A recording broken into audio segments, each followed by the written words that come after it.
bienvenue aussi aux téléspectateurs de KTO qui nous suivront avec quelques jours de délai. Alors, l'ignorance des Écritures est la source de maux innombrables, car de même que des aveugles ne sauraient marcher droit, ainsi ceux qui ne jouissent pas de la lumière des divines Écritures sont condamnés à pécher et à s'égarer souvent, puisqu'ils marchent au milieu des plus épaisses ténèbres. Ainsi parlait Jean Chrysostome en commentant l'Épître aux Romains, en recommandant la lecture et l'étude de la Bible. Et nous, qu'est-ce que nous disons? Est-ce que nous dirions la même chose? À l'occasion de cette journée d'études organisée par la Faculté Notre-Dame, les Bernardins, et le projet Bible en ses traditions de l'école biblique de Jérusalem, nous pouvons nous aussi nous poser la question: où en est-on de la lecture de la Bible aujourd'hui? Comment la lit-on? Quelle influence a-t-elle sur la culture? Pour répondre à ces questions, plusieurs discutants autour de cette table ronde. Monsieur le cardinal Philippe Barbarin, bonjour. Bonjour. Vous êtes, inutile de vous présenter, vous êtes l'archevêque de Lyon, vous êtes le primat des Gaules. Monsieur Gilbert Dahan, bonjour. Bonjour. Vous étiez du CNRS, vous avez longtemps enseigné à l'école pratique des hautes études et vous intervenez aussi au Collège des Bernardins. Vous êtes spécialiste de philosophie médiévale. D'exégèse de la Bible au Moyen-Âge. D'exégèse de la Bible au Moyen-Âge. Père Olivier Artus, bonjour. Bonjour. Vous enseignez à l'Institut catholique, et vous êtes également membre de la commission biblique pontificale. Tout à fait. Père Alexis Leproux, bonjour. Bonjour. Vous enseignez ici, dans les facultés Notre-Dame. Et Père Olivier Théma Vénard, vous intervenez à l'école biblique et archéologique française de Jérusalem, et on va commencer peut-être notre discussion avec vous, puisque c'est vous qui êtes un peu le porteur de ce projet Bible en ses traditions. Alors peut-être expliquez-nous un peu. Alors il y a un volume de démonstration qui est déjà paru. Je crois qu'on peut le trouver sur Internet. Voilà, que l'on trouve sur un site Internet qui s'appelle bibest.org. Alors, qu'est-ce que c'est, la Bible en ses traditions? Voilà, alors c'est un peu ce qui nous réunit ce soir. C'est un programme de recherche lancé depuis une dizaine d'années par l'école biblique et archéologique française de Jérusalem. Un programme de recherche qui est né dans le cadre de l'activité éditoriale des bons pères de l'école biblique en partenariat avec les bons pères des éditions du Cerf. Une activité éditoriale au service de la Bible et au service du peuple de Dieu, qui a commencé en 1943, pendant la guerre, sur une intuition du père Chifflot, qui était à l'époque un éditeur aux éditions du Cerf, et qui, au moment où le pape Pie XII allait libérer, comme on le dit depuis, les études bibliques dans le monde catholique, a eu l'excellente idée de demander à ses frères de Jérusalem d'essayer de produire la Bible qui devienne un peu la Bible de référence, la plus au point sur le plan critique, sur le plan de l'établissement du texte à l'époque. Et c'est ainsi qu'est née la fameuse Bible de Jérusalem entre 1943 et 1956. Elle a connu 3 éditions, une première en 56, une deuxième en 73 et une troisième en 98.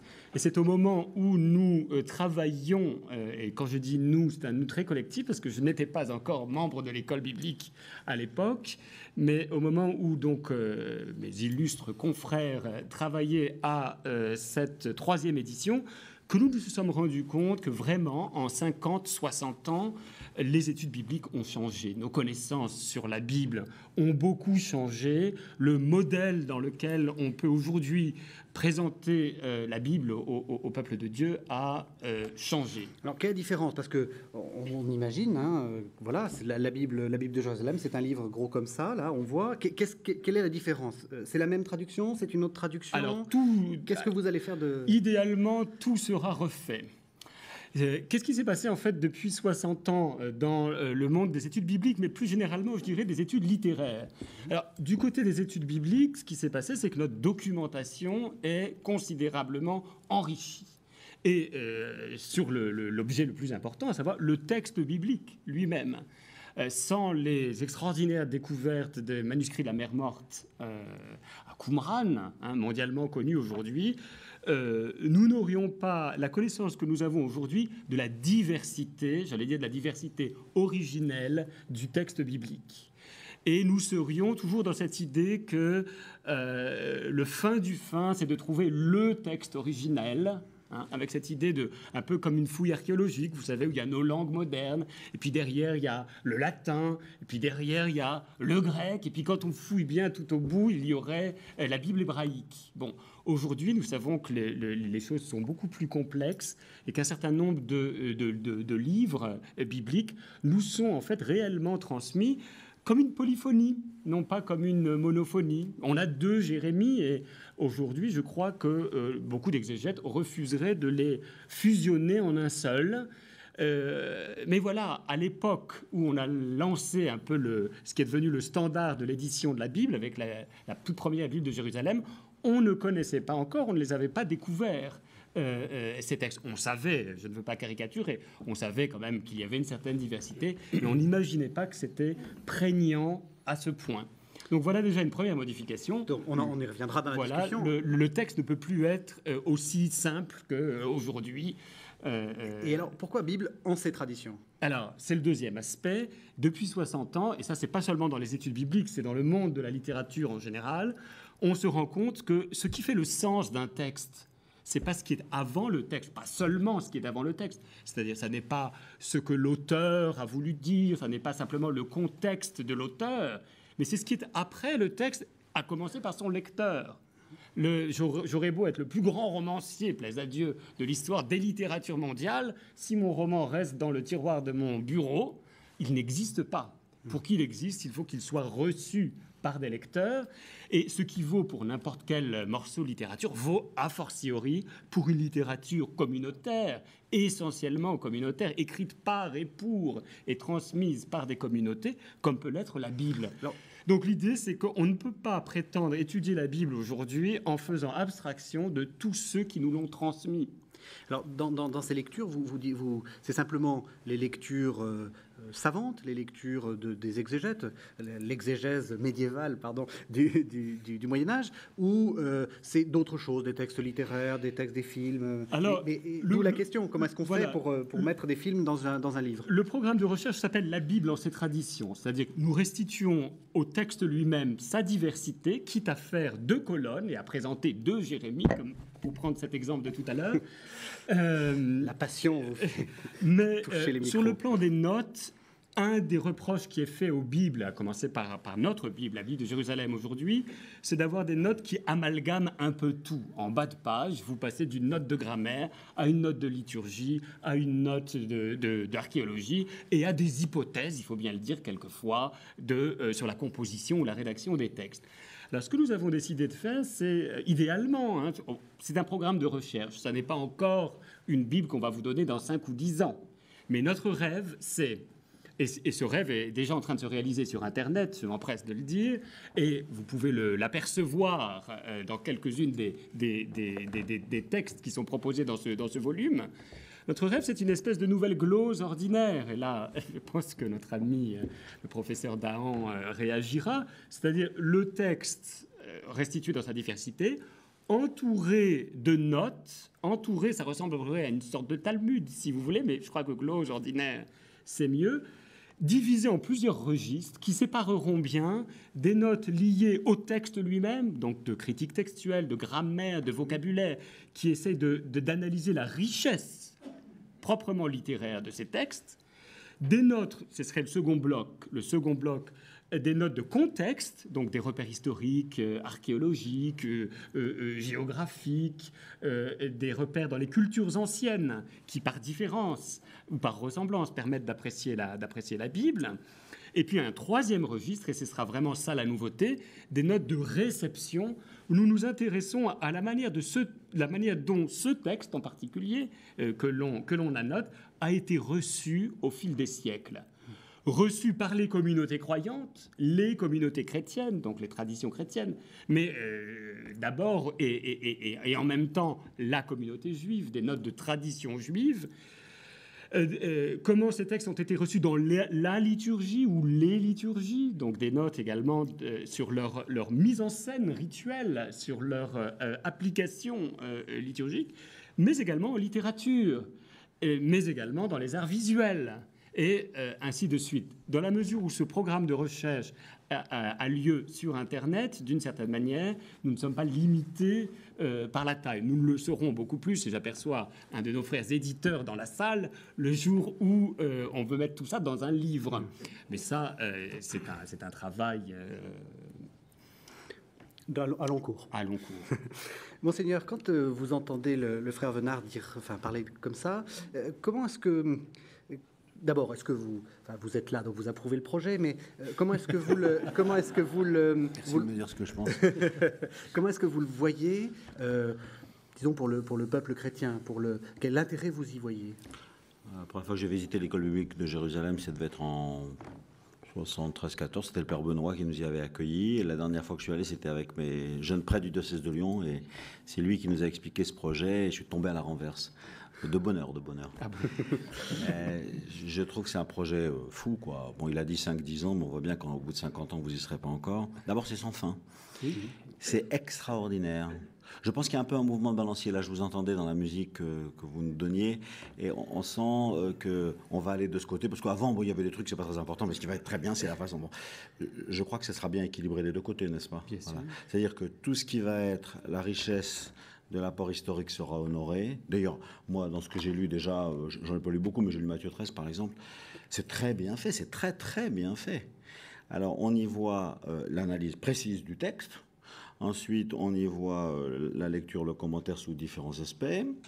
On y voit tout le contexte.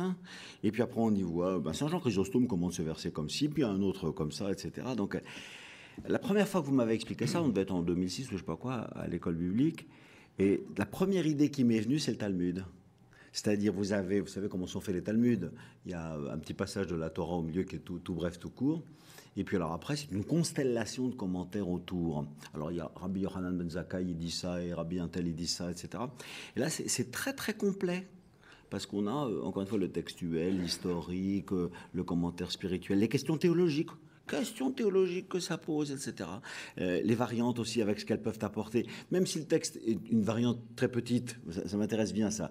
Donc du point de vue textuel, avec très très peu de chance. N'empêche, c'est intéressant de la noter parce que ça donne une autre idée. Et donc quelqu'un, en traficotant le texte, d'une certaine manière, dans son manuscrit, il nous a déjà un peu fait passer son commentaire. Donc là, on n'est pas loin du Targum, c'est-à-dire c'est une traduction qui déjà présente les choses autrement. Moi, je pense que c'est une richesse incalculable. Et puis, en fait, la lecture de l'autre nourrit la mienne. Par exemple, quand j'écoute le sermon d'un de mes frères prêtres, bien sûr, ce texte qu'il commente, j'ai déjà commenté 50 fois, moi. Mais ce qui m'intéresse, c'est que jamais j'ai entendu le commentaire comme il le fait.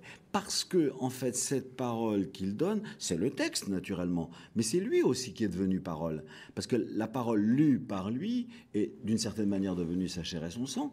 Et son commentaire, il fait un peu partie du texte que nous avons appris aujourd'hui. Et je trouve ça un projet gigantesque, phénoménal. J'espère que vous ne serez pas découragés. En tout cas, pour nous, très, très enrichissant, très intéressant, très prometteur. Professeur Dahan, on vous a plusieurs fois désigné en parlant de glose ordinaire, etc. Pour d'abord peut-être nous expliquer ce que c'est que la glose ordinaire, de manière simple. Et puis autre question, comment est-ce que vous voyez ce projet? C'est très nouveau? C'est quelque chose qui n'a jamais existé dans l'Église ou au contraire, on est en train de refaire comme d'habitude du neuf avec du vieux?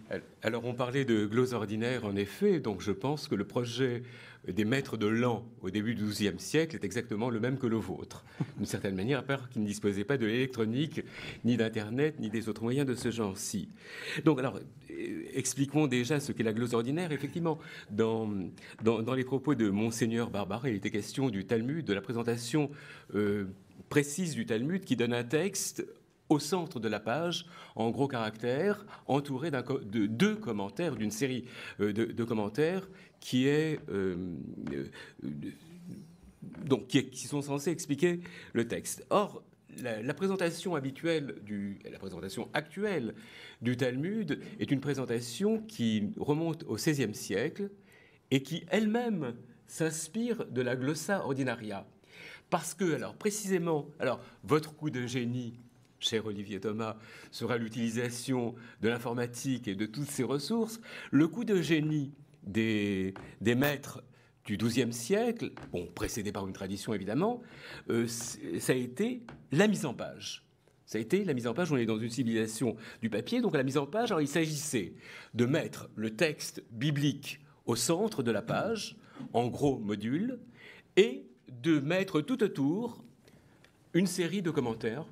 Alors des commentaires tirés généralement des pères de l'Église, tirés des auteurs du Haut Moyen-Âge, Aymon d'Auxerre, enfin Arban-Mort, ou d'autres auteurs de ce genre, et d'une certaine manière de rassembler l'ensemble des connaissances.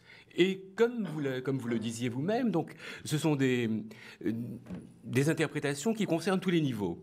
Il y a également des explications très brèves qui concernent les mots. Alors donc ces explications très brèves, là aussi, c'est une autre caractéristique de la glose dite ordinaire. Ces explications très brèves sont entre les lignes. Donc on parle de la glose interlinéaire. Mais alors les autres explications sont d'ordre spirituel, d'ordre historique, avec les connaissances de l'époque bien sûr.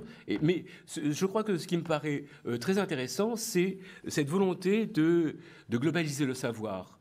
Alors si vous me permettez, bon, il y a encore une...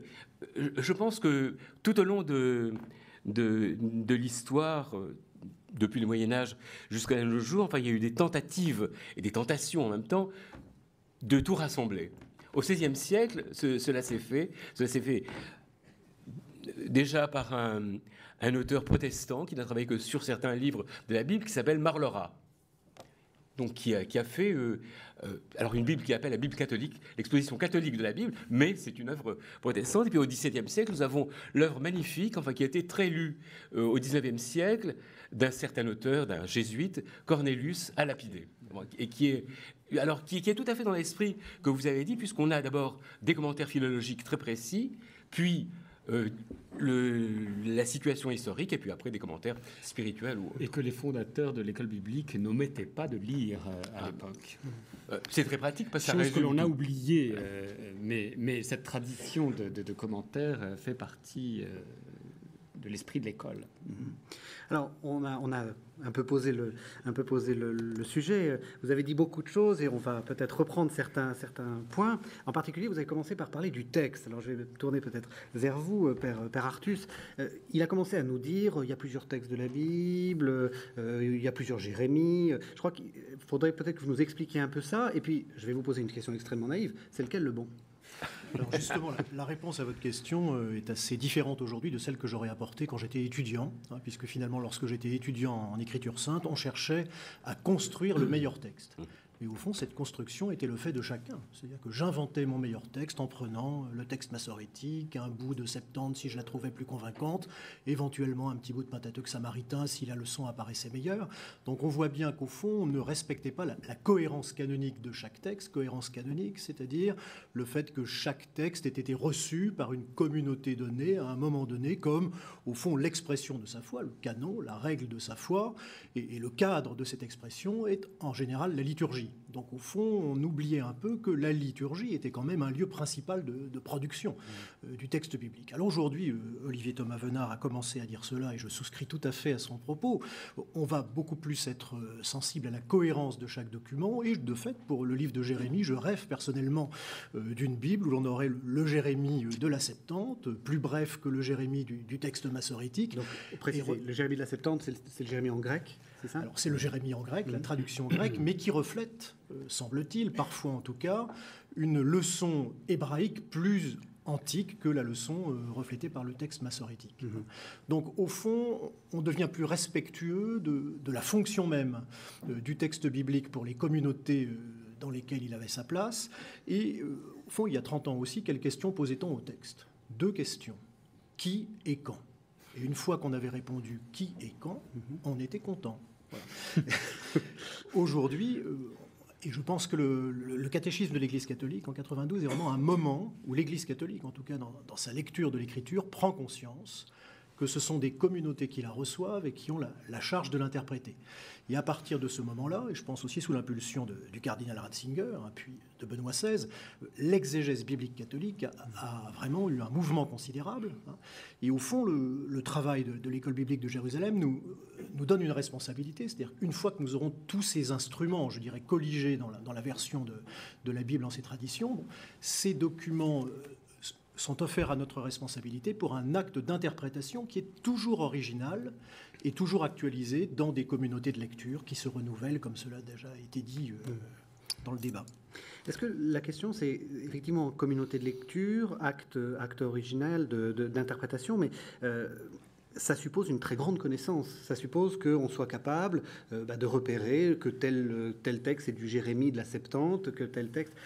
Est-ce que vous n'avez pas peur, alors la question est globale, hein, est-ce que vous n'avez pas peur que ça soit mal interprété, ou que les gens soient découragés, ou que... Parce que ça demande quand même un petit peu de connaissances. Je vais emprunter le détour d'une anecdote pour vous répondre. Donc la deuxième commission biblique pontificale dont j'ai fait partie en 2007. Donc le pape Benoît XVI nous a reçus au début et il nous dit, bon, chers amis, vous êtes des scientifiques, très certainement. Êtes-vous des croyants? Bon. Donc, et la même chose est dite, j'ai amené Verbum Domini, qui est donc l'exhortation post-synodale, la même chose est dite au numéro 34 de Verbum Domini, qui est assez instructif. Les pères synodaux ont affirmé avec raison que le fruit positif apporté par l'usage de la recherche historico-critique moderne est incontestable. Vous êtes des scientifiques. Toutefois, alors que l'exégèse académique actuelle, y compris catholique, travaille à un haut niveau sur le plan de la méthodologie historico-critique, en intégrant les apports les plus récents, il convient d'exiger une étude similaire de la dimension théologique des textes bibliques afin que progresse l'approfondissement selon les 3 éléments indiqués dans Dei Verbum. Ceci veut dire qu'un chantier s'ouvre et il me semble que Best, la Bible en ses traditions, nous aide au fond à mener ce chantier avec le maximum d'éléments pour apporter une lecture nouvelle utile aux croyants. Et au fond, le point, c'est quelle lecture utile aux croyants peut-on produire de l'écriture, et cette lecture, on ne la produit jamais tout seul. C'est-à-dire c'est toujours une communauté régulée par le magistère qui la produit. Donc autrement dit, je ne lis jamais la Bible tout seul. C'est peut-être ça la leçon de ces 30 dernières années. Alors je ne suis pas le premier à la lire. La Bible en ses traditions me le rappelle. Je ne suis pas le premier à la lire. Et au moment même où j'ose un acte d'interprétation, je serai toujours régulé par une communauté qui, effectivement, n'est pas faite de savants. C'est une évidence. Par le Proulx, vous êtes à la fois aumônier de jeunes, vous enseignez ici, vous êtes exégète. Concrètement, quand on aura cet ouvrage-là ou ce site-là, comment est-ce qu'on va l'utiliser? Comment est-ce qu'on... Justement, sur cette diversité du texte. Oui, déjà, je trouve que ce projet permet d'avoir un peu 2 Bibles en main.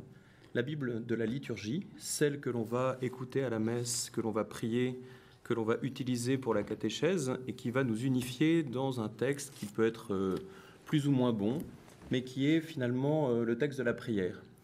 Et qu'il est bon d'avoir une autre Bible, qui serait davantage une Bible d'étude, et qui, celle-ci, doit faire apparaître justement la complexité du texte.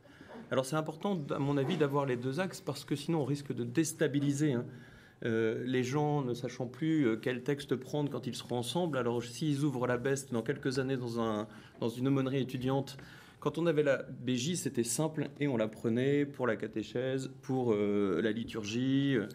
Et c'est un petit peu, là, je dirais, la confusion des genres entre Bible de prière et puis Bible d'étude. Alors, on a une note qui va dire, en grec, vous avez la version qui ajoute « Ils m'ont rejeté, moi le bien-aimé ». C'est pas dans le texte hébreu, c'est dans le texte grec. Alors, dans le texte latin, je l'avais peut-être. Alors, on l'a renlevé maintenant, donc on a des versets qui ont été supprimés. Alors on s'interroge pourquoi il y a ce verset 12 tout seul, ce chiffre perdu.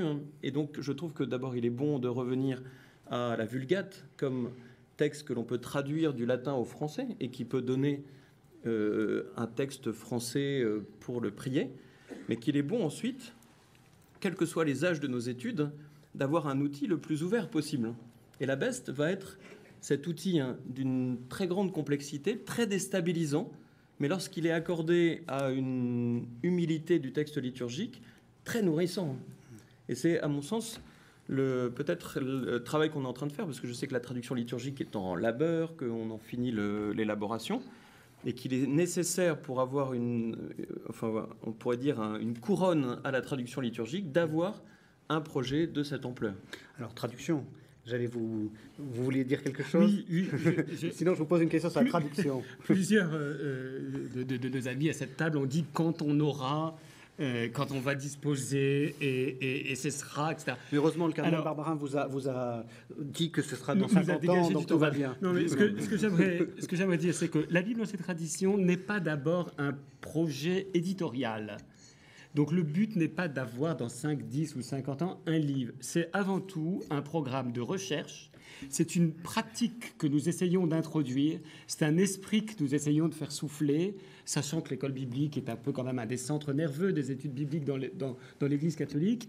Et donc c'est vraiment un programme de recherche, un chantier, un esprit que nous espérons partager. C'est pour ça que ce programme se fait sur Internet avec un maximum de personnes.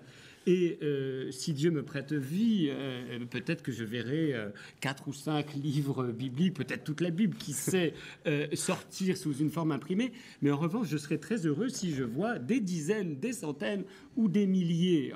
Nous sommes déjà quelques dizaines, mais j'aimerais qu'on soit bientôt quelques centaines et quelques milliers sur Internet, comme sur une ruche. Pour moi, ce qui est important avec la Bible dans ses traditions, c'est que quelque part existe au cœur de l'Église, au cœur de l'ordre dominicain, parce que je sais que le maître de l'ordre est très attaché quand même. Qu'est-ce que les prêcheurs vont prêcher si la Bible est un travail constant sur les Écritures et à la fois à très haut niveau et en même temps destiné au grand public n'a pas lieu au cœur de l'ordre. Donc là, j'en profite, excusez-moi, je fais ma publicité pour C'est celle de l'ordre. et celle de l'ordre, pour dire que ce programme de recherche est largement ouvert et à tout niveau, non seulement à des académiques, mais pourquoi pas à du grand public cultivé qui aime la Bible. Et puis nous en parlions à l'instant avec Alexis, aux artistes.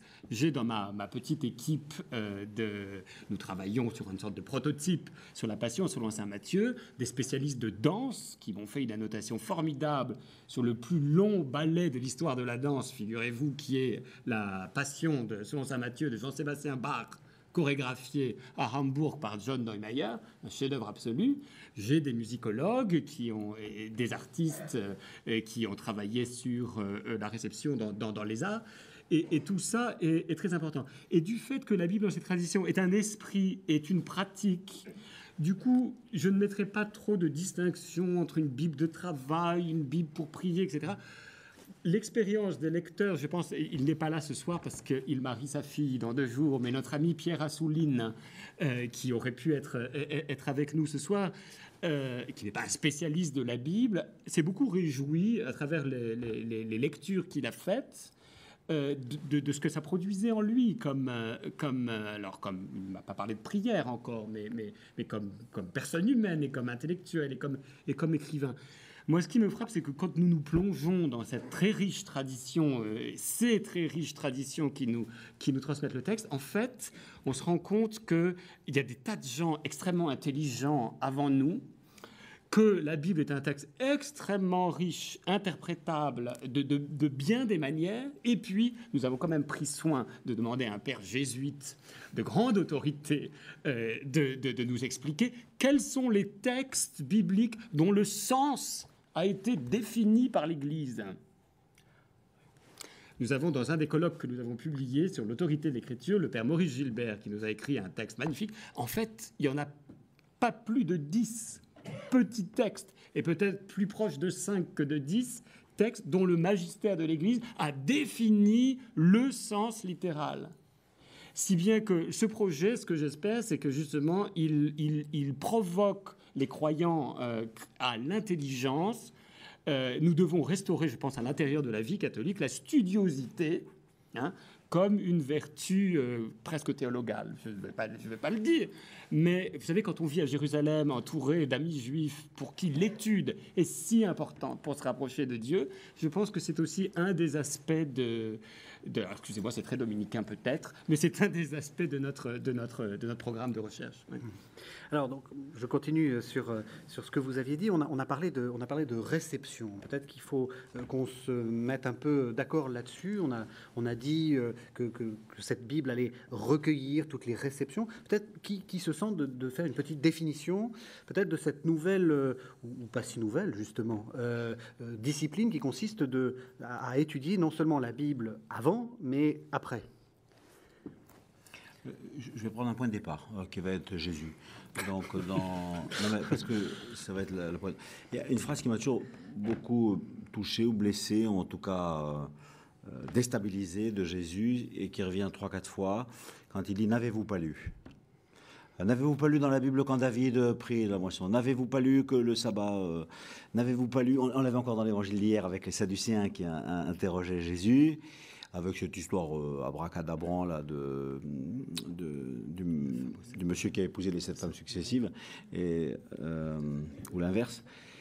L'inverse. Et alors à la fin, il dit « N'avez-vous pas lu que le Dieu d'Abraham, le Dieu de Moïse, comment n'avez-vous pas compris qu'il était question de la résurrection ?» Ah.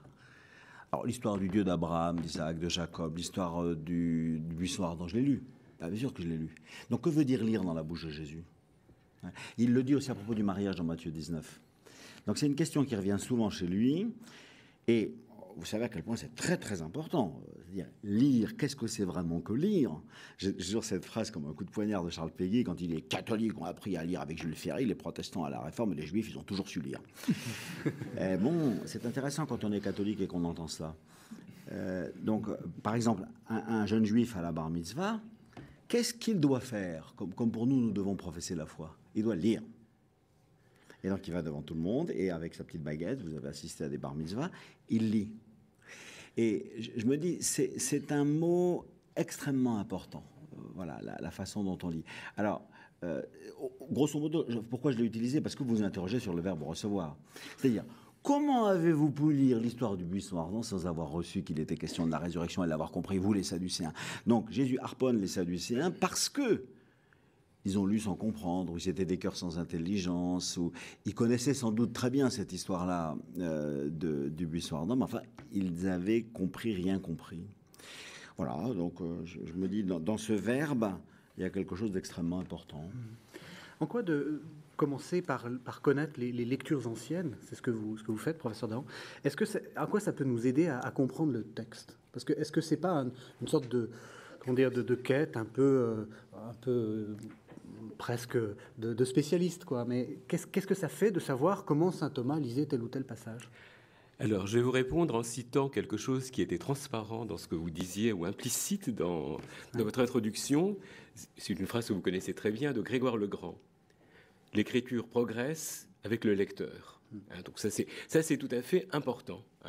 Vous avez souligné l'importance du rôle du lecteur. Donc là, en recherche littéraire, maintenant, depuis une 50aine d'années, c'est au centre des préoccupations.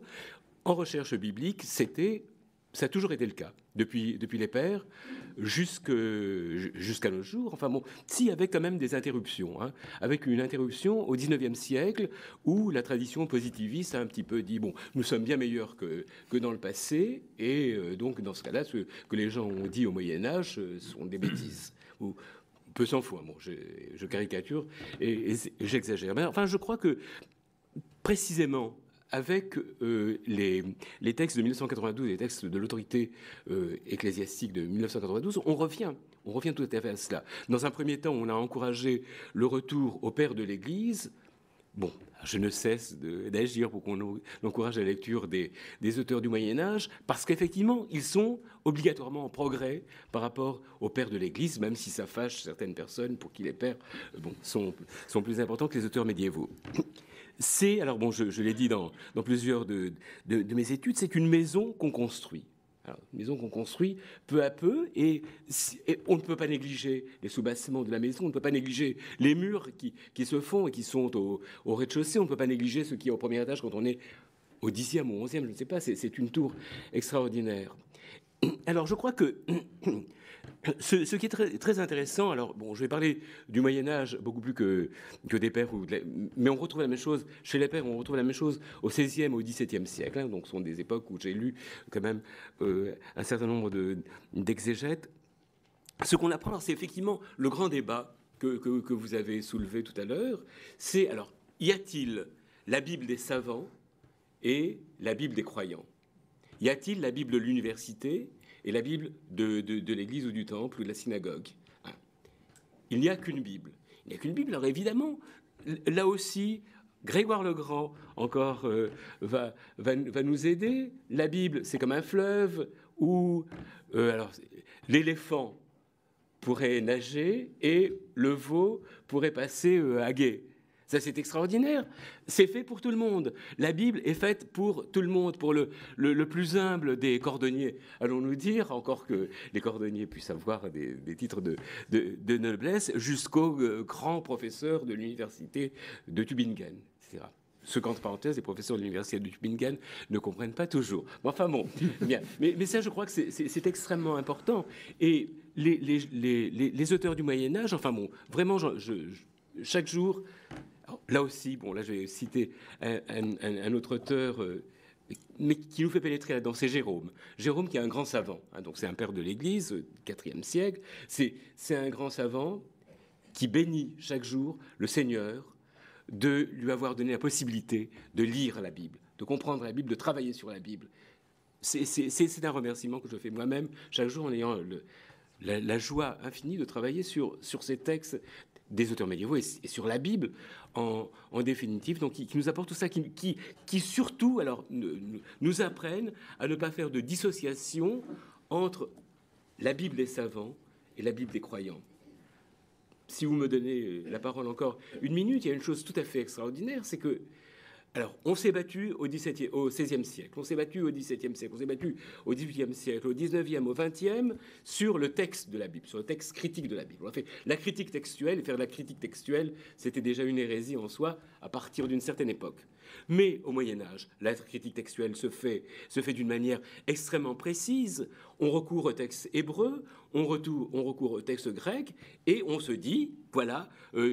les manuscrits qui nous ont livré tel passage de la Vulgate ne sont pas bons. Si on se réfère au texte hébreu, on va trouver qu'il n'y a pas ça dans l'hébreu, que ce que nous avons dans le latin, c'est une interpolation. Et cela se fait notamment au couvent Saint-Jacques. Les dominicains sont encore à l'honneur, et cela se fait sans crispation. C'est déjà chez Origène. Et c'est déjà chez Origène, bien sûr. Est-ce que ça se fait pas même dans la Bible elle-même? Est-ce que la Bible n'est pas une sorte de relecture sans fin de ses propres... de quoi d'ailleurs? De quelque chose d'original, mais on ne sait pas vraiment. Le cardinal Barbarin, pour répondre à votre question, est revenu à l'écriture. Et je pense qu'effectivement, il a très bien fait, parce que dans les 20 dernières années, c'est sans doute une des choses les plus nouvelles dont on ait vraiment pris conscience par rapport à Schleiermacher, auquel faisait allusion M. Dayan tout à l'heure. Schleiermacher part à la recherche de l'auteur et il dit finalement le travail de l'exégète, c'est de connaître l'intention de l'auteur aussi bien, même mieux que l'auteur lui-même. Très bien. Et donc, on voit une herméneutique romantique où l'auteur est absolument idéalisé. Vous trouvez ça, vous lisez Gerhard von Rad au milieu du XXe siècle, vous y êtes encore, l'écrivain yaviste, ce magnifique auteur qui écrit à Jérusalem au Xe siècle. Projection du professeur d'université allemande sur l'écrivain biblique. Voilà. Et puis, tout à coup, on s'aperçoit que... Je ne suis pas sûr qu'au moment du Concile Vatican II, on s'était encore aperçu de cela avec clarté, même si le Concile Vatican II, dans Dei Verbum, pose les bases d'une telle étude. Mais finalement, depuis une vingtaine d'années, on s'est aperçu de manière très claire que le texte biblique ne cessait de se citer lui-même.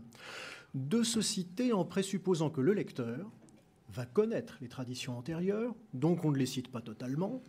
On compte donc que le lecteur est un lecteur régulier de l'écriture, dans la Torah en particulier, et on va corriger, modifier, augmenter la tradition précédente, ce qui fait qu'au fond, le modèle de développement du texte biblique, ce n'est pas un noyau dur ancien, comme on le pensait au XIXe siècle, qui se serait déployé presque mécaniquement jusqu'au IVe siècle, au IIIe siècle, c'est beaucoup plus l'image de la spirale. C'est-à-dire qu'on repasse sur les mêmes objets, on les revisite en fonction, je dirais, des accidents de l'histoire, et en même temps en fonction, je vais le dire comme ça, du développement de la révélation. Parce qu'évidemment, d'âge en âge, la révélation va tendre vers un sommet, d'où est parti le cardinal Barbarin tout à l'heure, c'est-à-dire la révélation plénière en Jésus-Christ. Et je pense que le lieu où l'on voit cela le mieux, c'est le chapitre 24 de Luc.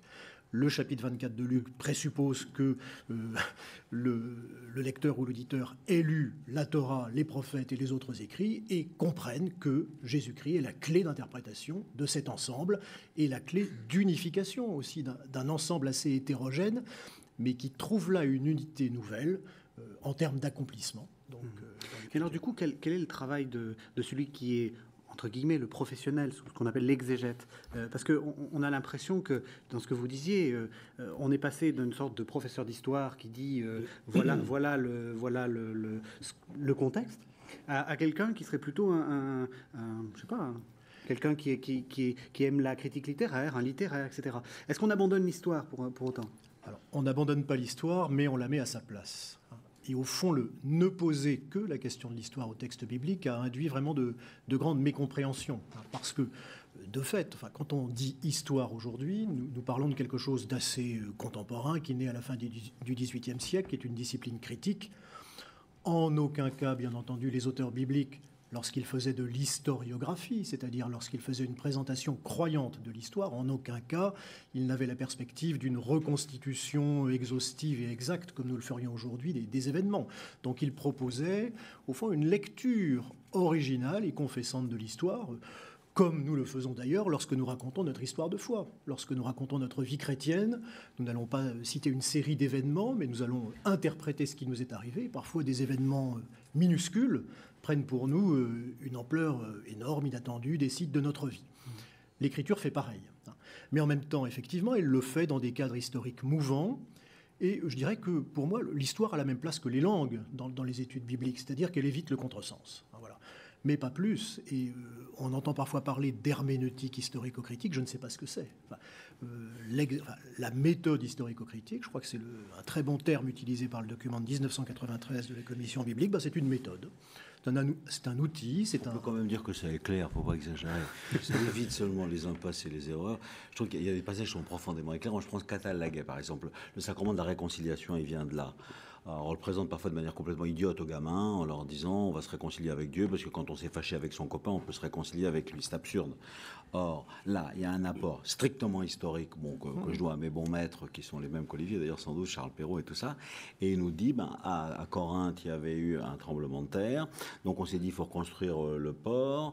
Alors comment on va reconstruire le port? On va faire sortir les prisonniers de la prison. On va faire un décret de Catal-Laguet, de réconciliation. Et on va leur dire, vous êtes des criminels, on vous pardonne tout, et on a besoin de vous pour construire la ville. Mais c'est génial. Il n'y a que dans les Corinthiens qu'il utilise ce mot-là. Donc il le dit pour les Corinthiens en fonction d'un contexte historique, mais que l'exégète me sorte l'histoire. On peut très bien n'en avoir pas besoin, je suis d'accord. Mais n'empêche, c'est très éclairant parce qu'on dit au pécheur, mon cher pécheur, il va te faire sortir de la prison de ton péché, il va te réconcilier, laissez-vous réconcilier par Dieu, et j'ai besoin de toi pour construire l'Église. C'est superbe. Donc, moi, je trouve qu'il y a... Bon, premièrement, je suis tout à fait d'accord, mais c'est un peu minimaliste, vous voyez, quand on dit... Peut-être que, encore une fois, c'est parce qu'il y a eu trop du règne de l'historico-critique, et vous dites, bon, du calme. Mais c'est vrai, ça a cette première fonction, mais ça a aussi quelque chose de très éclairant. J'utiliserai le mot décryptage. On révèle un sens qu'on ne pourrait pas mettre au jour sans cette méthode, et en même temps... la méthode en elle-même ne permet pas d'arriver à une cohérence, je dirais, théologique du texte. Et donc là, on passe à un autre degré, qui est vraiment le degré d'une herméneutique biblique. Et c'est cela, au fond, que l'on fait de neuf. Par exemple, une thèse passionnante d'un Suisse, qui est vraiment un excellent technicien de la Bible, sur le Lévitique. Donc il lit Lévitique 17-26, Christophe Nian. Et donc il en vient, au fond, à mettre au jour le fait que la catégorie de sainteté fait l'objet d'une réinterprétation totale au Ve siècle par rapport au VIe siècle. Mais ce qu'il montre que ne faisaient pas ses prédécesseurs 30 ans auparavant, ce qu'il montre, c'est qu'il y a vraiment une cohérence théologique de toute la loi de sainteté en disant maintenant c'est toute la communauté d'Israël qui va être co-responsable de la sanctification, pas seulement les prêtres, pas seulement au temple, et c'est toute la vie quotidienne qui va maintenant être le lieu de la sanctification du croyant. Nous en sommes encore héritiers. Justement, on peut peut-être continuer ce tour de table. Comment est-ce que vous voyez votre métier d'exégète ? Déjà, dans l'unité très profonde qu'il y a entre l'écoute du texte et l'écoute de ce texte dans les lecteurs qui le reçoivent aujourd'hui. Il me semble absolument essentiel de faire valoir que le texte qui va toucher le cœur de telle personne, quel que soit son rang, on pourrait dire dans l'ordre social, son âge, permet d'écouter ce texte et permet de le lire. Et je dirais qu'aujourd'hui, on a peut-être cette opportunité de décloisonner les univers, et l'unité du travail exégétique et de la vie de l'Église ou de la vie de la culture permettent de recueillir ce qu'un texte a fait dans le cœur de quelqu'un qui n'est pas nécessairement croyant, mais qui, dans sa manière de recevoir ce texte, nous permet de l'entendre. Hier soir, le film de Pasolini sur Saint Matthieu était projeté dans cet amphithéâtre, et une jeune femme qui se dit non-croyante le commentait, où il y avait des séminaristes qui avaient suivi le cours sur Saint Matthieu, et il me semblait essentiel pour lire Saint Matthieu aujourd'hui, à la fois d'avoir étudié la grammaire, d'avoir étudié le contexte historique de la communauté juive, etc., mais aussi, et c'est fondamental, je pense, pour la vie du texte, d'écouter comment ce texte a frappé un cœur, comment ce texte a frappé une sensibilité artistique. C'est vrai pour un film, mais c'est bien sûr vrai pour l'iconographie, pour la littérature. Et j'avais aussi voilà, parce que j'écoutais ces conférences d'Antoine Compagnon sur Proust, lecteur de la Bible.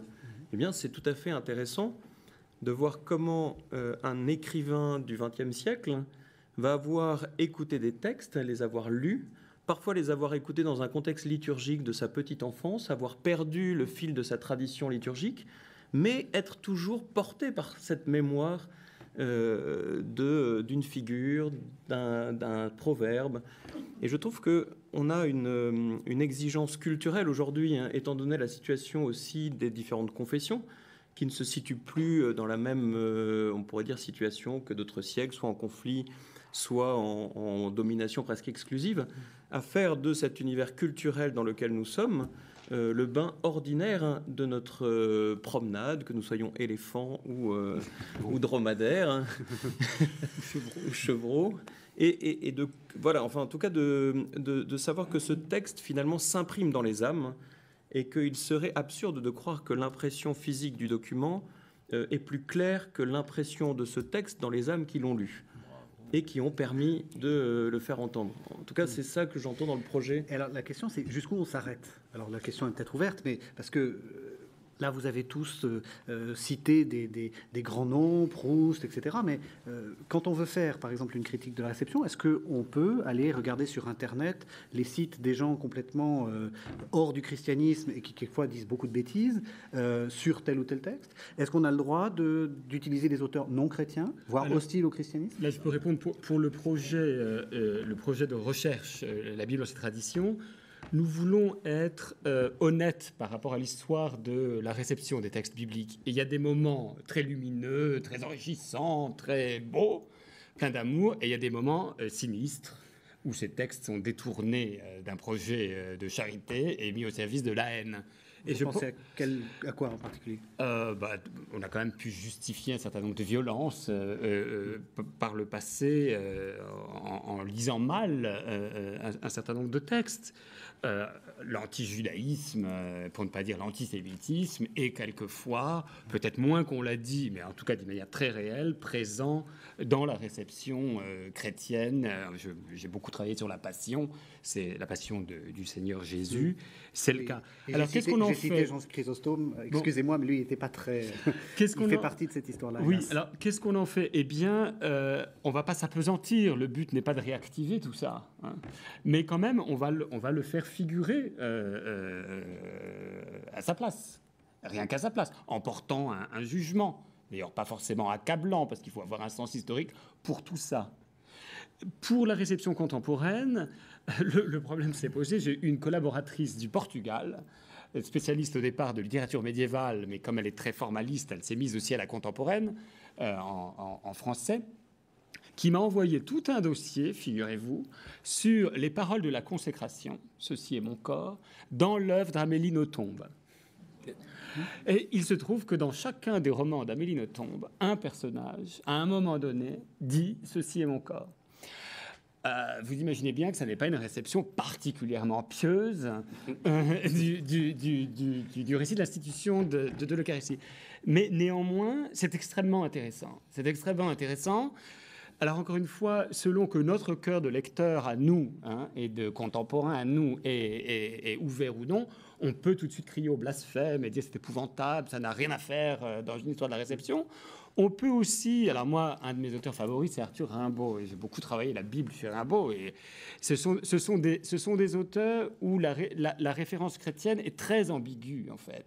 Et ce qu'il y a d'émouvant, c'est de voir que même des auteurs partis en apparence très loin du christianisme, quand ils veulent donner sens à ce qu'ils vivent ou mettre un pôle de sens dans une histoire qu'ils racontent, ils ne peuvent pas le faire sans une référence au Christ. Et là, je rejoins un peu ce que disait Alexis sur ses expériences de ces derniers jours, du lien entre les Écritures, la culture en général et les arts.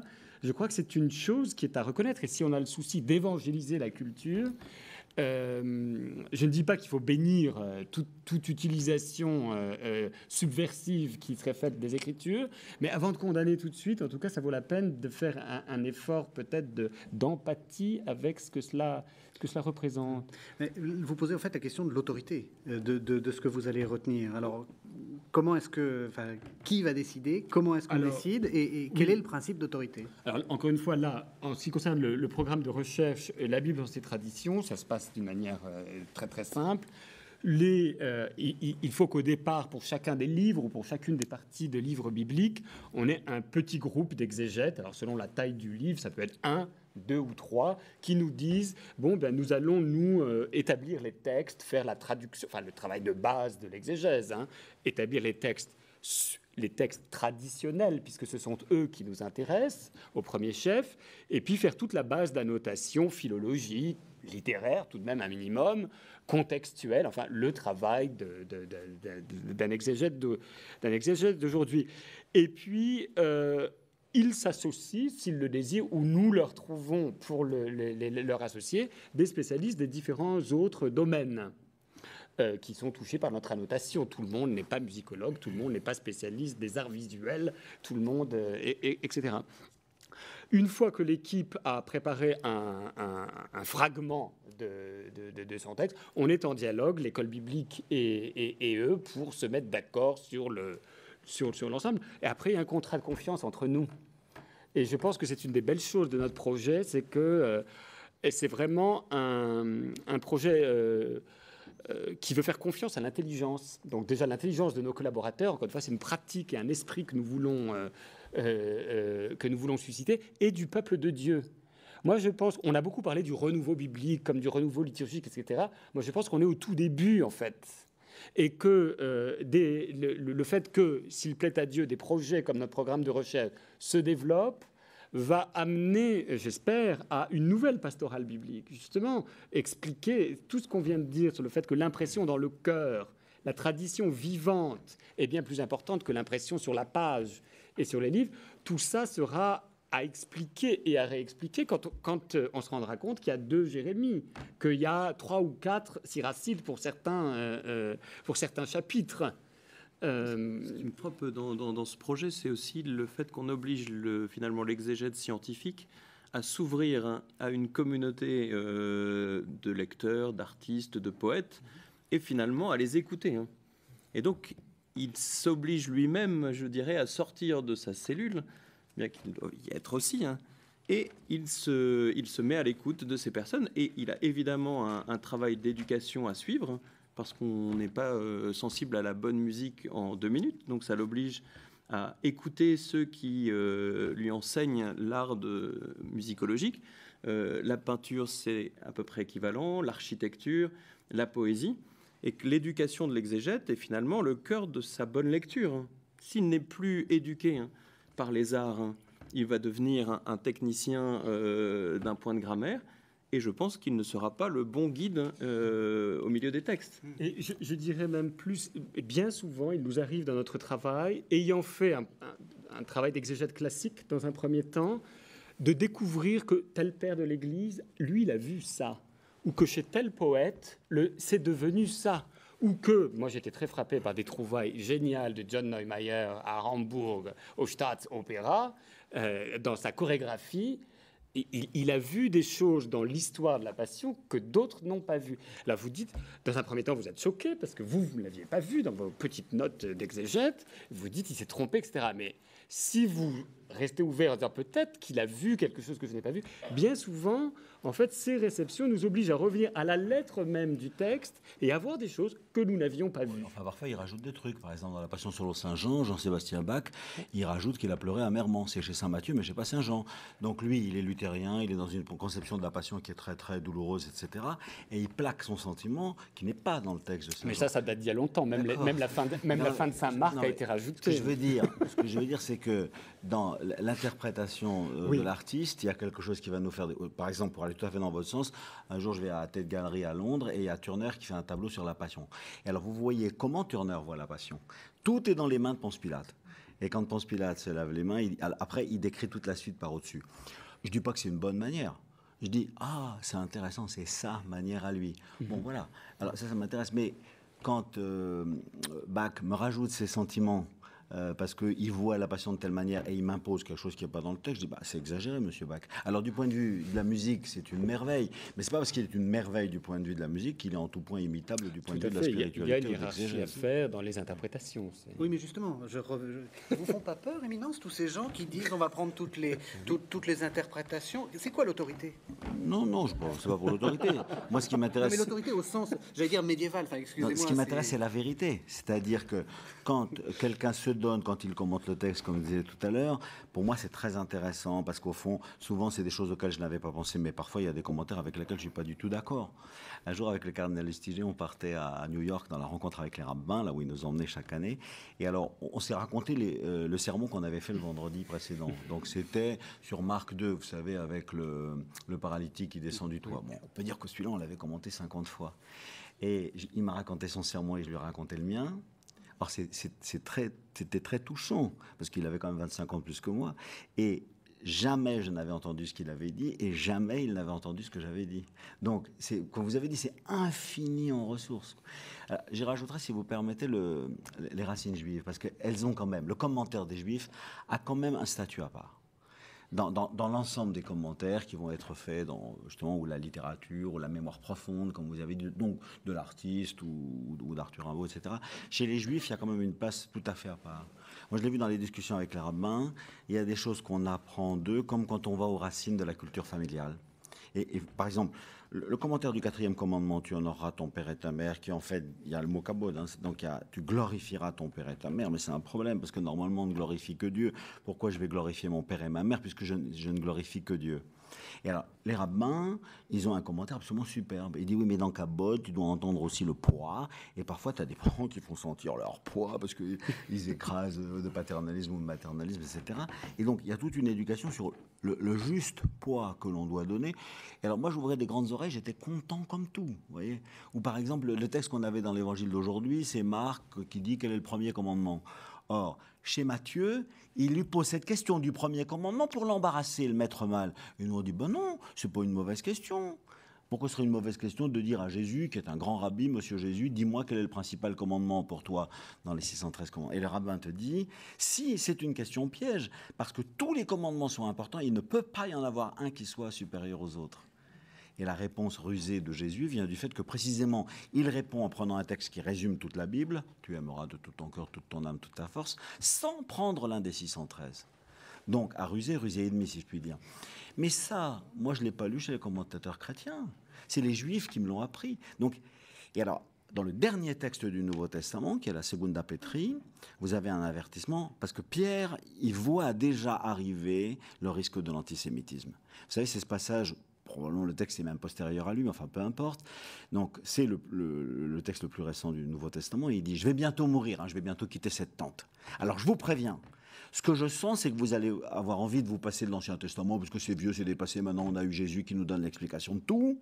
Moi j'étais sur la montagne, j'ai entendu la voix. On le lit ce texte à la Transfiguration le 6 août.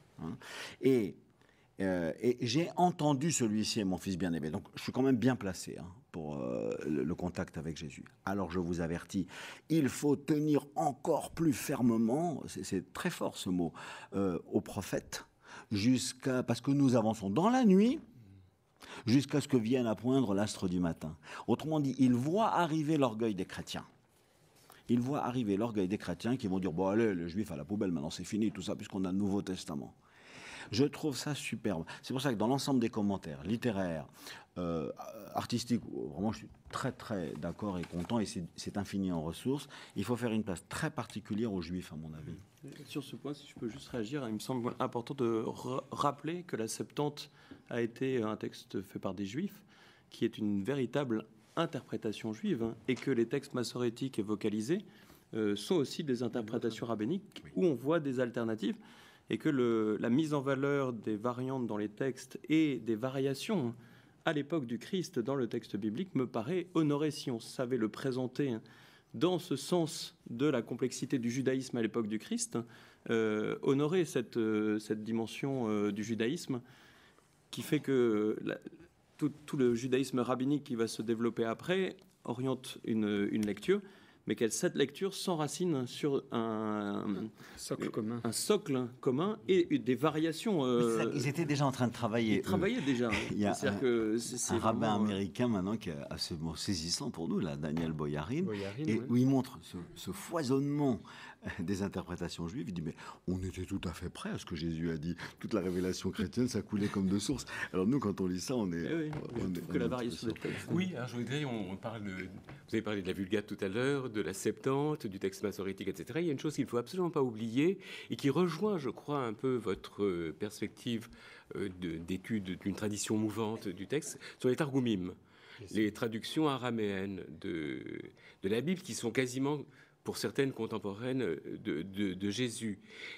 Et l'intérêt, je crois, de ces targumim, c'est précisément, contrairement à ce qu'il y a dans les éditions autoritatives aujourd'hui, ce ne sont pas des textes fixés, ce sont des textes mouvants. Et comme vous le savez, il a été interdit d'écrire la traduction araméenne. Donc, c'est quelque chose qui se fait au fur et à mesure. Donc, les textes écrits que nous avons recueillent, j'allais dire un film ou une prise de vue à un moment donné de l'époque. Et si on fait jouer les targumim entre eux, on découvre des tas de choses extraordinaires.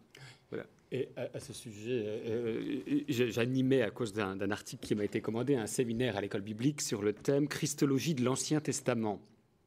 Quelque chose qui est quasiment considéré comme une erreur par mes collègues vétérotestamentaires. C'est ce qu'on ne doit pas faire. Mais néanmoins, puisque c'est une commande que je recevais des éditions d'Oxford, je me suis senti autorisé quand même à faire un séminaire sur ce point. Et un de nos étudiants, c'était un séminaire doctoral, nous a présenté, et on était tous stupéfaits, dans le Targum Pseudo-Jonathan, dans un certain manuscrit, le manuscrit que nous avons est lui-même mouvant, c'est-à-dire qu'il a été gratté. Et si on traduit littéralement en restituant ce qui a été gratté, c'est juste un vav, un e, mais qui transforme complètement. On a dans cette tradition-là, au commencement, quelque chose comme au commencement, dans la sagesse, le Fils de Dieu créa. Bara devient. Et donc on aurait une attestation dans une tradition extrêmement ancienne, peut-être contemporaine du Nouveau Testament, complètement juive, indéniablement. On aurait une attestation tout à fait littérale de spéculation, et ça, Boyarin nous en parle par ailleurs, sur l'unipluralité en Dieu. Donc, en effet, et donc là, c'est une christologie juive, si je puis dire, qui n'a plus rien à voir avec la typologie, l'allégorisme et je ne sais quoi, qui est inviscérée dans la lettre. On vous laisse l'expression christologie juive. Et je repose quand même ma question sur l'autorité. Il a dit de l'Ancien Testament. Il a dit christologie juive. Justement sur cette autorité. Qu'est-ce qui va faire autorité? Parce que là, pour l'instant, vous êtes avec des choses tout à fait vénérables, tout à fait. Mais qu'est-ce qui fait il va falloir s'arrêter à un moment? J'ai envie de poser une question à Olivier Thomas depuis un moment. C'est au fond, donc, on voit un projet pluriel dans les documents qui sont mis à disposition. Et au fond, on se dit, je me mets dans le point de vue de l'étudiant qui va avoir accès à ces ouvrages, quelle carte d'orientation? Et au fond, dans la mesure où les équipes éditoriales sont diverses, au fond, est-ce qu'il n'y a pas un moment où il y a une politique éditoriale qui doit être décidée, c'est-à-dire au fond quel type d'exégèse on décide quand même de faire? Je prends un exemple. Je prends un exemple pas encore traité. L'histoire de Joseph. L'histoire de Joseph, Genèse 37-50, il y a en gros deux grosses positions dans l'exégèse contemporaine, la position Römer, la position Wénin. Römer dit, bon, l'histoire de Joseph, bon, c'est simple, une production du judaïsme alexandrin, c'est un plaidoyer pour une vie heureuse en diaspora. Point final, 5e siècle. Bon. Wénin dit, ah, c'est intéressant l'histoire de Joseph, parce que Joseph, quand même, un homme laissé pour mort par ses frères, bon, il est relevé par Dieu, il se réconcilie avec ses frères, il nous partage le pain. Ça nous rappelle quelqu'un, n'est-ce pas? Donc là, on pourrait aussi parler de christologie de l'Ancien Testament. C'est d'ailleurs le texte typologique dans les Actes. Voilà. Le premier sermon s'appuie sur l'histoire de Joseph. On voit bien que dans l'exégèse contemporaine, au fond, il y a des Römeriens, il y a des Wéniniens, et Olivier Thomas, où est-il? Alors, Olivier Thomas n'est pas merci dans ces textes-là, mais cet exemple est parfait. Merci beaucoup, cher Olivier, de nous le présenter. Et ça montre bien que, si scientifique qu'elle se veuille, cette exégèse est encore l'œuvre de subjectivité. Et que, si scientifique qu'une exégèse se veuille, et ça j'y tiens beaucoup, moi, un de mes maîtres en littérature, c'est Georges Steiner, hein, une lecture, quelle qu'elle soit, sera toujours un témoignage. C'est toujours le témoignage d'une psyché humaine, d'une personne humaine, qui rencontre comme il ose le dire, une réelle présence, ou des réelles présences dans le texte. Eh bien, dans un cas comme celui-là, c'est évident que l'un et l'autre auront leur place en histoire de la réception, en histoire de la réception contemporaine, puisque l'un et l'autre sont chrétiens dans les traditions chrétiennes, pourquoi pas, avec ces deux hypothèses. Ce qu'il faut voir, c'est que notre modèle d'annotation est un modèle holistique, c'est-à-dire que pratiquement tout peut y trouver sa place. Mais l'effort qui nous est demandé, c'est un effort vraiment analytique, pour savoir où est cette place. Vous voyez? Alors, pour vous faire toucher cela plus concrètement, en ce moment, avec des équipes de jeunes chercheurs, en particulier de jeunes normaliens qui nous rejoignent pour cela, nous sommes en train, sur le site internet de la Bible en ses traditions, de entrer tout le texte de la Bible de Jérusalem tel qu'il existe maintenant, et toutes les notes, au lieu qu'elles soient comme actuellement en bloc dans la page, on les redistribue, si vous voulez, on les redispatche selon nos 24 rubriques d'annotation en texte, contexte et réception. Alors c'est un travail fantastique parce que ça nous fait prendre une espèce de distance admirative, je dois bien le dire, par rapport au travail de nos prédécesseurs. Et puis on se rend compte aussi des modes, si vous voulez. Et il y a, en particulier dans le Pentateuque, tout un tas de notes en histoire de la composition ou histoire de la rédaction. Dans notre grille d'annotation qui se veut la plus descriptive possible, ça n'existe pas. En revanche, ce qui existe, c'est proposition de lecture. Et là, ça rejoint quel est le guide de lecture. Nous demandons quand même aux chefs d'équipe qui travaillent avec nous, péricope par péricope, donc section de la Bible par section de la Bible, une fois qu'ils ont fait toute cette recherche philologique, historique, d'histoire de la réception, de donner quand même un petit guide de lecture de cette péricope. Non pas forcément leur discours personnel, moi, je crois, je pense que, mais ayant fait l'effort d'étudier le texte le plus objectivement possible et d'écouter ceux qui nous l'ont transmis de façon variée, voilà un parcours que je propose. Donc le lecteur ne sera pas perdu. Le lecteur qui se sentirait perdu pourrait aller tout de suite à cette note qui, péricope par péricope, s'appelle proposition de lecture et il lui sera offert une porte d'entrée. Hein? Il me semble que ça met en valeur aussi cette question, l'alternative que cet univers proposera, qui est à la fois un laboratoire de recherche et un lieu de visite. Je ne suis pas sûr que ce soit vraiment un livre à lire ou qu'il ait besoin d'une autorité, bien qu'il ait besoin d'une organisation. Hein. Mais ça met en valeur une manière de contribuer. Hein, mais moi, je vais faire l'avocat du diable. L'intelligence, c'est hiérarchisé. Lorsque vous allez offrir un panorama d'interprétation sans autorité, comment est-ce que quelqu'un peut faire son propre chemin en sachant ce qui est accessoire? Je veux dire, même si Amélie Nothomb est un grand auteur, la réception de l'Eucharistie chez Amélie Nothomb est peut-être un peu moins importante que la réception de l'Eucharistie chez saint Thomas. Mais tout à fait. C'est Mais déjà le cas. Par exemple, lisez les commentaires que vous avez chez Origène, chez Augustin. Il y en a que vous trouvez géniaux, et il y en a que vous mettez à la poubelle, qui ont beaucoup d'intérêt. Oui. Donc, vous voyez, enfin, il y a déjà un foisonnement extraordinaire. Par exemple, il y a quand même un peu un ancêtre dans votre travail pour tout ce qui est la partie des commentaires, dans ce qu'on appelle la Bible chrétienne. Donc, dans la Bible chrétienne, je crois que c'était fait par les moines de Solesmes, je sais pas quoi. Il y a des collections incroyables de textes qui ont été déjà pré-choisis par les moines, comme des textes qui les ont touchés, qui les ont nourris dans la prière, et ils disent que ce serait bon de le faire connaître aux autres. Alors, ils prennent une péricope d'évangile, n'importe quelle parabole, et puis ils donnent déjà 50 commentaires, un qui vient de Saint-Léon, un qui vient de Saint-Grégoire, etc. Et là-dedans, vous lisez, vous n'avez pas besoin d'avoir une hiérarchie qui vous les note, vous êtes assez intelligent et vous dites ce commentaire-là me plaît. Vous êtes cardinal de la Sainte Église, vous savez que tel Et puis alors, pour répondre à votre question d'avant, quand tel vous avez... auteur est plus... Non, pas du tout. Non, je me situe pas comme ça. Un jour, j'ai lu le commentaire de Matthieu 26-29 par Origène. Et alors, c'est génial, peut-être absurde d'ailleurs, en fait, j'en sais rien. Il dit, est-ce que Jésus, aujourd'hui, il boit le vin du royaume dans le royaume des cieux? Tiens, je vous pose la question. Alors, c'est rigolo comme question, je me l'ai jamais posée, parce que moi, naïvement, je ne boirai plus de ce vin tant que dans le royaume. Jésus, aujourd'hui, il est dans le royaume, donc il boit du bon vin. Et Origène dit, non, tant qu'il y aura encore un seul pécheur qui est asservi au péché, il ne boit pas. Il attend qu'on soit tous sauvés, tous convertis. Oh. J'étais ébloui. Il n'y a aucune autorité à ce texte, mais ça sort d'un cerveau fertile, génial, éblouissant. Et moi, ça m'éclaire. Et je me dis, oui, il faut se dépêcher de se convertir. Donc, en fait, le commentaire de l'autre, je ne cherche pas son autorité. Simplement, il lit ce verset, il nous montre la résonance que ce verset, et comme vous avez dit tout à l'heure, l'écriture s'augmente de ce commentaire-là. Du coup, maintenant, ce verset, à chaque fois que je le touche, il me brûle. Parce que je me dis, il serait urgent que je me convertisse, vu ce qu'a dit Origène et que j'ai retenu. Maintenant, il y a plein d'autres commentaires qui sont tombés à l'eau. Et puis, alors, vous avez dit tout à l'heure, en posant la question à tout le monde, et jusqu'à quand, et ça va aller jusqu'où?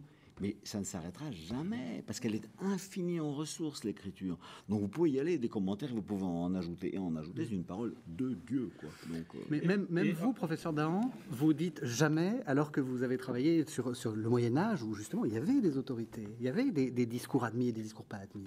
Mais précisément, j'allais dire que moi, je suis resté un homme du Moyen-Âge, et donc je suis un peu effrayé par cette liberté.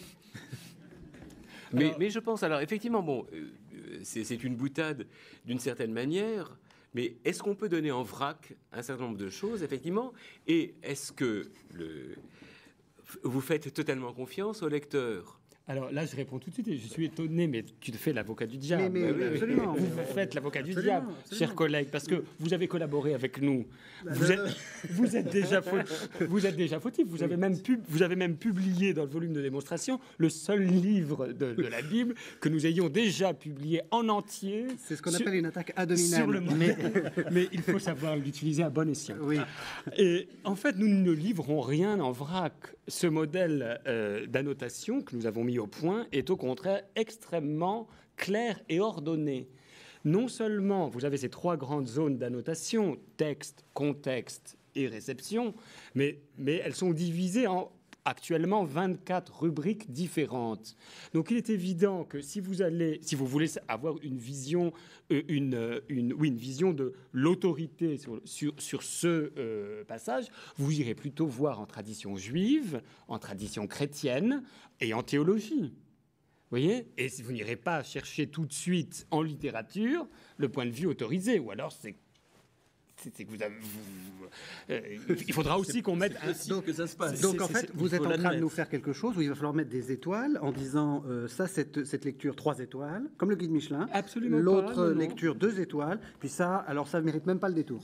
Non, mais simplement, je crois que selon son point de vue, moi mon rêve, c'est que, et ce sera possible avec les tablettes, hein, pourquoi pas? Il existe des grammar loonies, des gens pour qui la grammaire est la chose importante. Eh bien, ils pourront avoir une Bible entièrement annotée grammaticalement. Point. Un jour, peut-être que des musiciens seront pourront se dire, moi, ce qui m'intéresse, c'est la Bible commentée musicologiquement. Et ils mettront... Mais enfin, le chrétien qui voudra lire la Bible, entrer dans cet esprit, dans cette pratique que nous proposons... Est-ce qu'il n'y aurait pas une autre solution? Oui. Évidemment, je prends au Moyen-Âge, au XIIIe siècle précisément, c'est la tradition de la question disputée, Oui. qui est une chose extraordinaire, et je crois que du point de vue de la pédagogie, on devrait s'inspirer de cela, c'est ce qu'il y a de plus créatif et de plus intéressant. La question disputée donc, pose une question qui peut être générale ou précise, voilà, sur n'importe quel sujet des colibètes. En effet, donc, alors, il semble que ceci, alors je ne sais pas, évidemment, je ne vais pas citer un exemple parce que ce serait de la reconstruction un petit peu fausse, mais donc, alors, on va poser une question dont la réponse est généralement assez évidente. Bon, je veux dire, la chose la plus bête, je pense qu'il y en a. Bon, mais pas sous cette forme. Dieu existe-t-il? Bon, nous sommes en milieu chrétien au XIIIe siècle, donc on ne se pose pas tellement la question véritablement à ce sujet-là. Il semble que non. En effet, le mal domine parmi les humains. En effet, on voit des familles englouties par des tremblements de terre ou autres sans aucune raison. Bon. 7 contrats. Alors, mais à l'opposé de cela, on peut voir que, etc., on donne un certain nombre d'arguments. Alors, le maître conclut en disant, bien, bon, il s'ensuit que Dieu existe, et je réponds aux arguments contraires en disant ceci, cela, bon, le problème du mal, la théodicée, tout ce que vous voulez, qui arrive. Alors, ça, c'est très intéressant, parce que, d'une part, on expose toutes les positions. Donc, apparemment, les plus contraires, bon, alors j'ai pris un exemple un peu caricatural, mais sur des choses beaucoup plus raffinées, cela serait plus persuasif. Alors, c'est que, effectivement, ces questions-là qui semblent absurdes, ces positions se présentent d'une manière théorique ou d'une manière réelle. Le maître répond, alors, c'est l'autorité, en disant, voilà, donc c'est... je ne sais pas, bon, évidemment, l'une des questions que j'ai le plus souvent travaillé, c'est existe-t-il des sens de la Bible autres que le sens spirituel? Alors, bon... attendez, alors, donc, ce qui me paraît très intéressant par rapport à notre démarche, c'est qu'à la fois, on a l'exposé d'une multitude d'arguments, dont des arguments qui sont politiquement ou théologiquement pas recevables ou pas sérieux, mais où on a tout de même un guide qui va nous dire la vérité, c'est ceci. Alors bon, en 2013 sera avec un certain nombre de précautions, parce que je ne sais pas si on veut parler d'une vérité avec un V majuscule comme cela, et par rapport à ce qu'ont dit mes éminents confrères sur tel et tel point, voici ce qu'on peut répondre. Pardon, vous l'avez dit. Non, mais ne croyez pas que ce soit mort. Hein. Par exemple, moi, je fais chaque année dans mon diocèse des laboratoires de la foi. Une fois, Alexis est venu. Et le cœur de ces laboratoires de la foi, c'est précisément la question disputée. Et donc, je leur dis, dites-moi des questions que vous avez entendues à la fac, que votre prof, que votre tonton athée, que quelqu'un a dit et vous n'avez pas su répondre. Alors là, on pose la question, aggraver la question, c'est-à-dire tous les objections. Et puis après, alors il y a, dans le temps, avant que le maître réponde, il y a une longue discussion entre apporter les arguments. Donc au bout d'un quart d'heure, je leur dis, tiens, aucun d'entre vous n'a cité la Bible pour l'instant. Est-ce que vous ne croyez pas que dans l'exemple des saints, c'est-à-dire j'interviens pas du tout. Et c'est eux qui raisonnent et qui réfléchissent et qui bâtissent leurs arguments entre eux. Et puis à la fin, on intervient pour tirer les fils, pour montrer. Eh bien, ça existait aussi au Carmel. Sainte Thérèse faisait ça à toutes les récréations de son Carmel à Villa, etc. Donc c'est quelque chose qui vient des Juifs, évidemment, et qu'on voit extraordinairement au Moyen-Âge et qui, à mon avis, est très, très, très fécond aujourd'hui. Quand vous êtes à la fac et qu'il y a quelqu'un qui vous critique à propos de votre foi, vous êtes un peu déstabilisé parce qu'il risque de me... Ici, vous êtes en climat favorable. Allez-y. Et ici, on va pouvoir vous dire, tu vois bien que ton argument est nul. Donc, pour arriver à ce que tu bâtisses toi-même un argument qui soit fondé, qui soit enrichi, etc., grâce à tous les autres, et c'est tout le monde qui le bâtit ensemble. Oui, mais moi, je suis saisi de voir que vous laissez entendre que nous sommes encore dans un monde qui est construit sur cette dialectique de la recherche de la vérité. Or, il me semble que le syncrétisme actuel dans lequel nous sommes, avant qu'il arrive à émerger du mélange des cultures et des bouleversements... je dirais, cosmique que nous sommes en train de vivre dans les banlieues, dans ce que les jeunes sont en train de recevoir par Internet de tous les côtés, à travers toutes les langues, je pense qu'il est bon aussi que la modalité de découverte du réel soit aussi sous le mode de ce qu'on pourrait appeler davantage l'art poétique de la collection, qui consiste à recevoir des expressions qui, avant de les faire dialectiquement résonner entre elles, accueillent déjà le fait qu'elles existent. Je pense que la maturité qui est bonne, à mon avis, et qui est nécessaire, et que je maintiens, je ne dis pas du tout qu'il ne faut pas le faire, hein. Je suis même le premier à le faire dans mes cours d'écriture pour essayer de faire valoir le texte, etc. Mais que l'accès, hein, on pourrait dire, à la lecture d'un texte, peut être construit, me semble-t-il, aujourd'hui, par une modalité un peu différente que celui, justement, du 7 contrat. Je pense que c'est deux modalités très complémentaires. Alors on arrive un peu à la fin de cette discussion et j'ai quand même envie, parce que vous parliez d'Internet, de parler de ça. C'est une Bible aussi digitale. C'est quoi? C'est un gadget, le côté digital? C'est pour faire jeune? Ou est-ce que vous y voyez quelque chose? Non, ou est-ce que vous y voyez quelque chose de vraiment positif? Sauf la facilité d'accès. Si j'étais encore plus arrogant que je n'ai tendance à l'être en présentant ce projet, je dirais c'est la rédemption d'Internet, notre projet. Un christianisme juif, la rédemption d'Internet. Qu'est-ce que je veux dire par là? Je veux dire que enfin nous avons, et de fait c'est extraordinaire, nous avons un support où convergent, peut-être pour la première fois de l'histoire, peuvent converger réellement la transmission du texte comme texte et la tradition vivante. Cette idée d'une involution du texte et de la tradition, elle est quand même très forte à Vatican II, où on n'a pas voulu séparer deux sources de la révélation, etc. Et moi, j'ai le sentiment qu'en ouvrant un programme de recherche comme le nôtre, et encore une fois, j'insiste beaucoup, le but n'est pas tout de suite de produire quelque chose qui va exister. Le but, c'est de produire une pratique. Moi, j'estime que c'est déjà un grand succès que nous ayons. Il n'est pas là ce soir, d'ailleurs, et il faut lui rendre hommage à un de nos frères, Kevin Stevens, qui est à la fois programmeur absolument génial et bibliste, en train de devenir génial. Il est en train de finir sa thèse. Et c'est formidable qu'il ait pu nous ouvrir ces laboratoires. Parce que, de fait, idéalement, c'est un projet qui ne s'arrêtera jamais.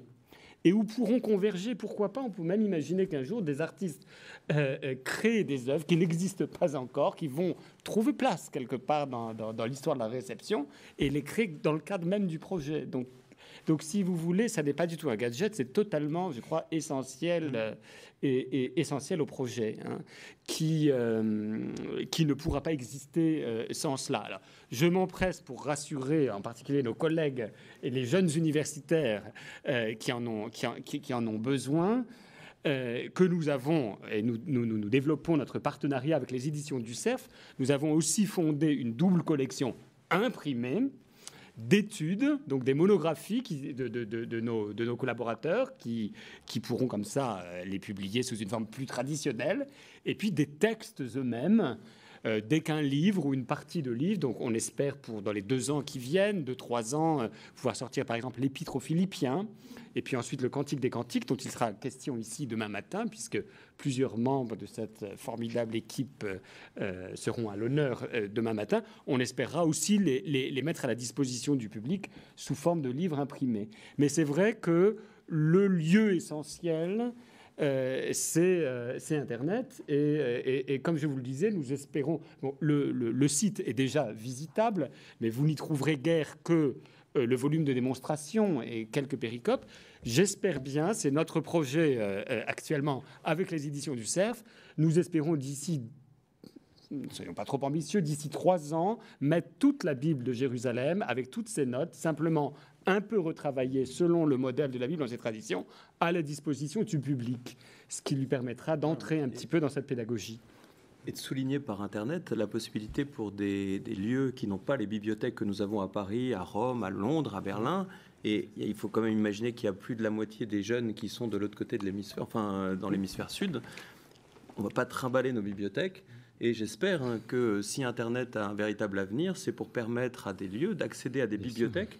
Et que c'est une manière de créer une sorte de bibliothèque Internet qui permet à des étudiants, des séminaristes et une multitude de personnes, et je pensais au catéchiste qui veut préparer son texte, le fait qu'il ait un morceau de musique, une œuvre d'art, un commentaire rabbinique et une petite explication historique, lui donne un outil assez rapide qu'il peut digérer, sans qu'il ait besoin d'avoir une très grande autorité pour comprendre quel est le tableau qui est beau, quelle est la musique intéressante et quelle est la glose justement rabbinique ou patristique qui va lui permettre de commenter son texte et qui lui donne un petit dossier finalement accessible dans la matinée qu'il prend pour préparer son heure de transmission du texte.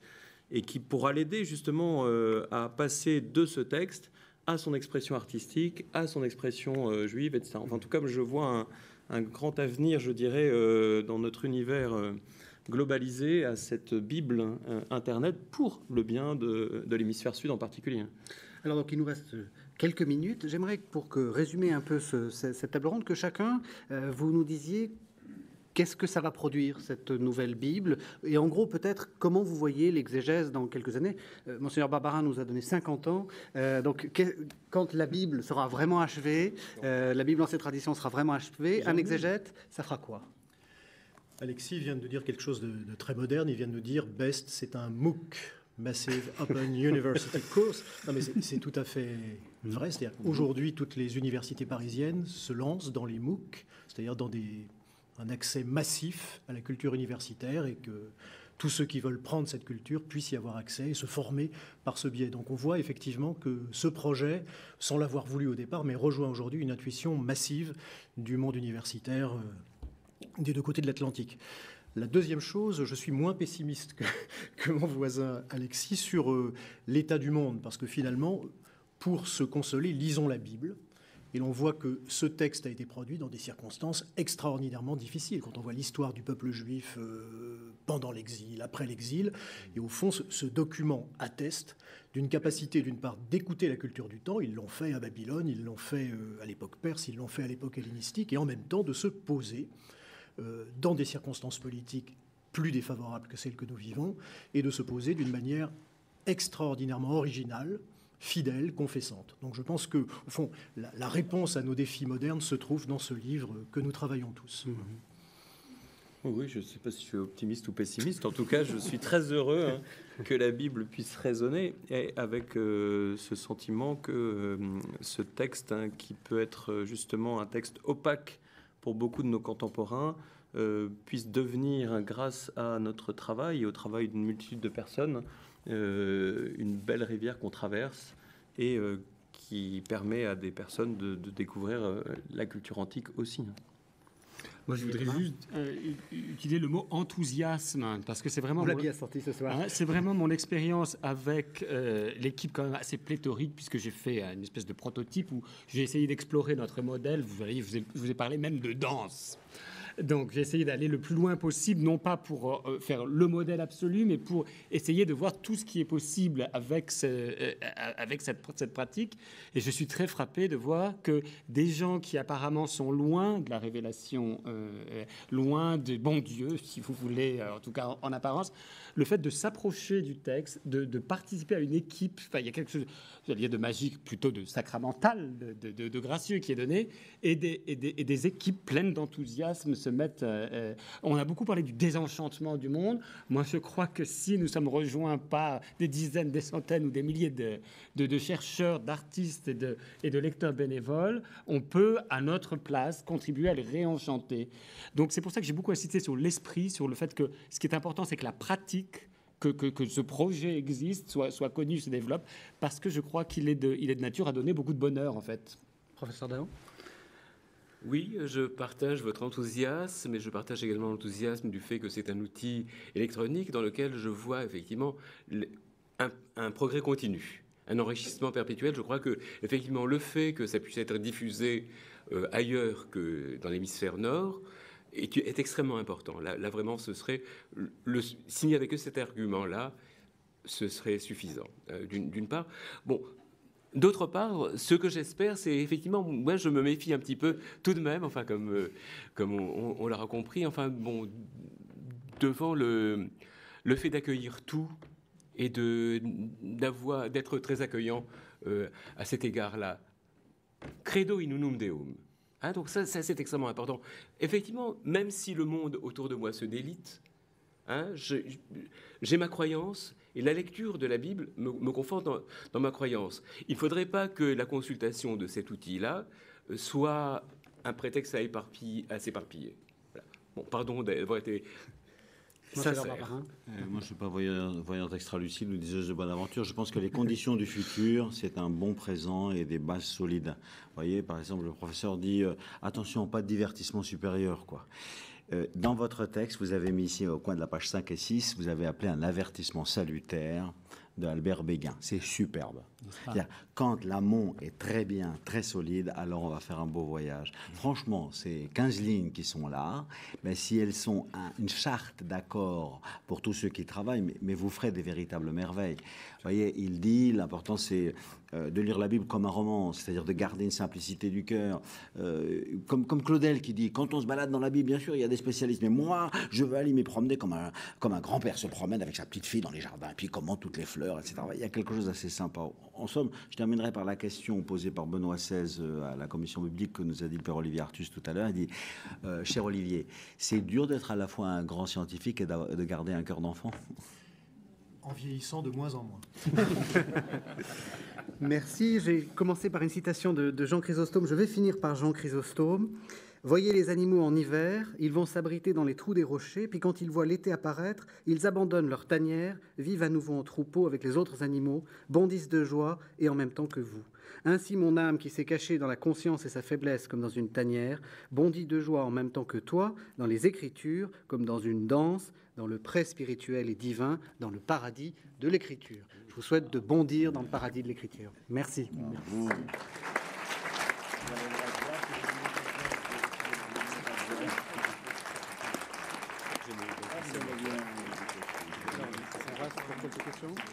On reste pour quelques questions.